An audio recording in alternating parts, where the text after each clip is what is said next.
When my dad's best friend said I was such a bad mother that I should give my baby up for adoption, I revealed a secret about him that shocked everyone. My dad's friend said I was a terrible mother, and I couldn't take it anymore, so I publicly humiliated him. Now my dad is demanding that I apologize. But there's more to the story. I was 18 and in college when I first met my dad's friend, Harold. Right away, he treated me with disrespect. When he found out I was studying medicine, the first thing he said was, "Oh, so you think you can save the world? How cute. Little 18-year-old thinks she can change the world." My dad laughed, and when I glared at him, he just said Harold's comment was funny. From then on, every time I saw Harold, he would insult me. He made fun of my clothes, called the books I read childish, and even made a rude comment about my past in volleyball, saying I probably only liked it because I could wear tight outfits around boys. My dad never stood up for me.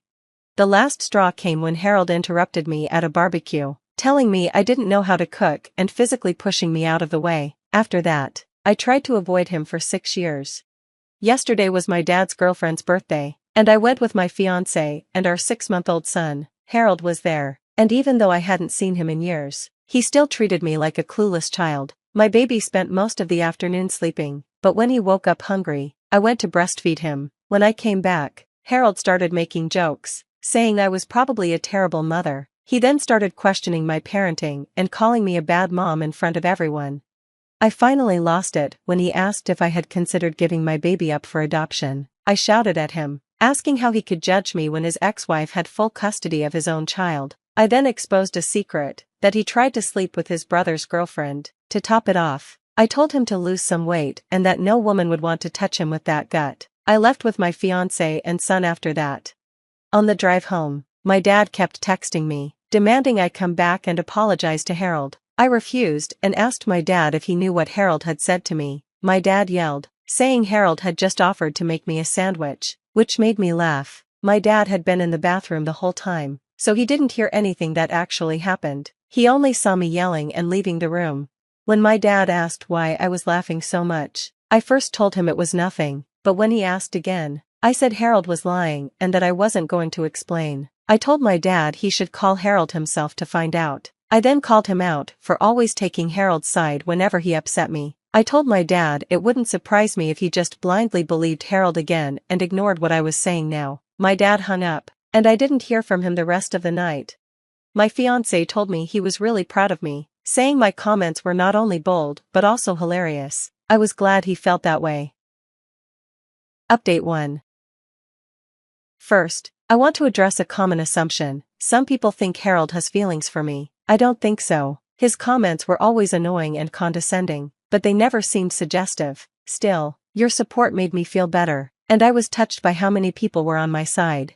I did feel a little bad about what I said, but I don't regret standing up for myself. I think I felt bad because it meant I'd stopped keeping the peace after so many years. It took a while for the relief to set in. Honestly, I'd wanted to confront Harold ever since the barbecue incident. That's when my feelings about him changed from I don't like him to I can't stand him. The day after my first post, my dad actually called Harold, which surprised me. When my dad asked Harold what really happened, Harold hesitated before admitting the truth. He took a minute to respond and then said, "Oh, I know." Harold tried to explain to my dad that he was just concerned about me becoming a mom so young and that he didn't mean any harm.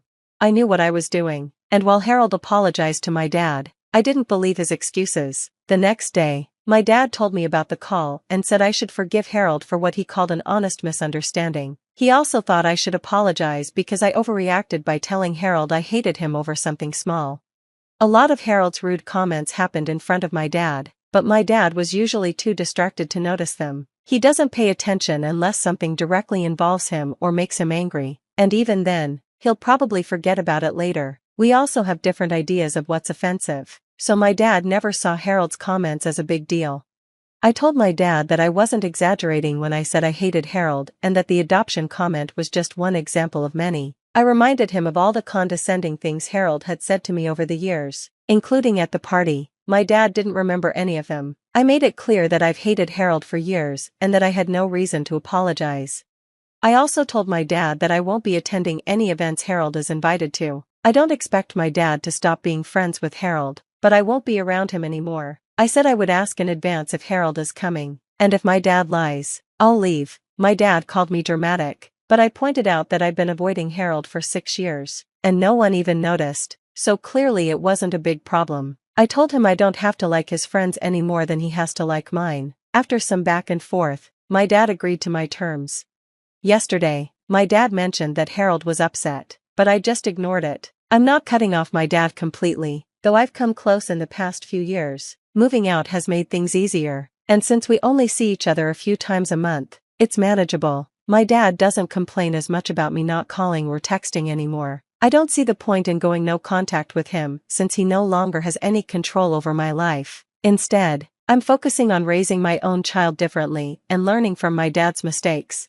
My relationship with my dad is still rocky, and I don't trust him to babysit because he tends to fall asleep on the couch. I pushed him to start therapy when I got pregnant, and he finally started in June. His behavior has improved a lot, especially with me and my younger sister, who still splits time between our divorced parents. I've made it clear to him that he won't be allowed near my son if he stops going to therapy.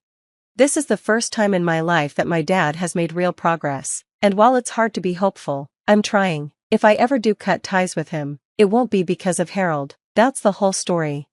I'm relieved I no longer have to pretend or hide things. My relationship with my dad is rocky, but I'm not going to dwell on it. My main focus is on my son, my fiancé, and my job, and that's not changing anytime soon. Update 2.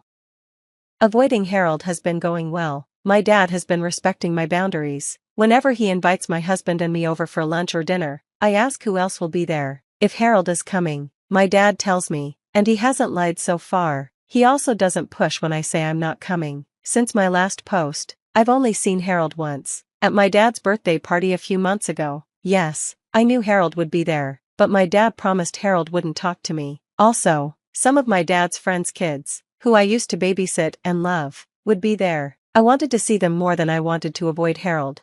I spent most of the party with my son and the kids, and Harold didn't speak to me at all, so I guess my dad kept his word. My husband and I noticed Harold staring at us a few times, but I chose to ignore it. At one point, I saw my husband staring back, and the sweet guy I married actually managed to look intimidating. I love him for that. You know who did talk to me? Harold's girlfriend. Yes, he has one now. She came over twice. First, she came to look at my son and then made a comment about how he needed a haircut. Great start, right? Later, she came up to me again and said, "You're shy, aren't you?" I said no, and she laughed, saying, "Yeah, you're shy," as if she was talking to a child. I held back my reaction, but I wanted to tell her I wasn't shy. I just preferred spending time with the kids because they were better company than her and Harold. Based on these interactions, Harold's girlfriend is just as unbearable as he is, so they're perfect for each other. I don't have much else to add. My dad broke up with the woman he was dating last year and now has a new girlfriend. She's not annoying or crazy, and I actually like her, though I don't think they'll last a year. My relationship with my dad still isn't perfect, but it's better. He's been apologizing to me more often, which is surprising. Maybe it's the therapy, or maybe motherhood has made me more intimidating, but I'll take it. To be fair, he's a really good grandfather, and I appreciate that. I'm also glad my dad is respecting my boundary with Harold because I definitely don't want him in my life anymore. Update 3. A few months passed, and everything had been going well. My dad was sticking to the boundaries I set about Harold, and I wasn't dreading family events anymore. I'd attend dinners with my fiancé and son, and we'd have a good time without any issues. I really thought I was done with Harold. Then came my dad's birthday. It was supposed to be a simple dinner, and I made sure to ask if Harold was going to be there. My dad reassured me that Harold wasn't invited, and I felt relieved since I didn't want to deal with him. Everything was fine at first. My dad was happy, his girlfriend was being sweet, and it was nice catching up with family friends. But a few hours in, guess who walked through the door? Harold, and he was drunk. I gave my dad a look, and he seemed just as surprised as I was. He hadn't invited Harold. Turns out Harold heard about the party from someone else and showed up unannounced. He was loud, obnoxious, and made everyone uncomfortable. I stayed away from him, focusing on my son and talking to friends. I figured we'd leave early if Harold got too annoying, but as the night went on, Harold got worse. He made snide comments to people, mostly to my dad, but I could feel his eyes on me the entire time. At one point, I overheard Harold drunkenly tell my dad, You should have brought someone else's kid instead of hers. At least then you'd have a chance at decent grandkids. I froze. I wanted to scream at him, but I stayed calm, focusing on my son and fiancé. I thought if I ignored him, he'd stop. Then things got dangerous. My dad was at the grill, and Harold, in his drunken state, decided to take over. He shoved my dad out of the way and ended up knocking the entire tray of food onto the ground. Everyone was staring. I was just waiting for my dad to do something, but he tried to laugh it off like Harold was just being himself. That was the final straw. I couldn't take it anymore. I stormed over and yelled at Harold, telling him he needed to leave. He smirked at me like it was all a joke and said, "Oh, little miss knows best, huh? You think you're all grown up now with your perfect little family."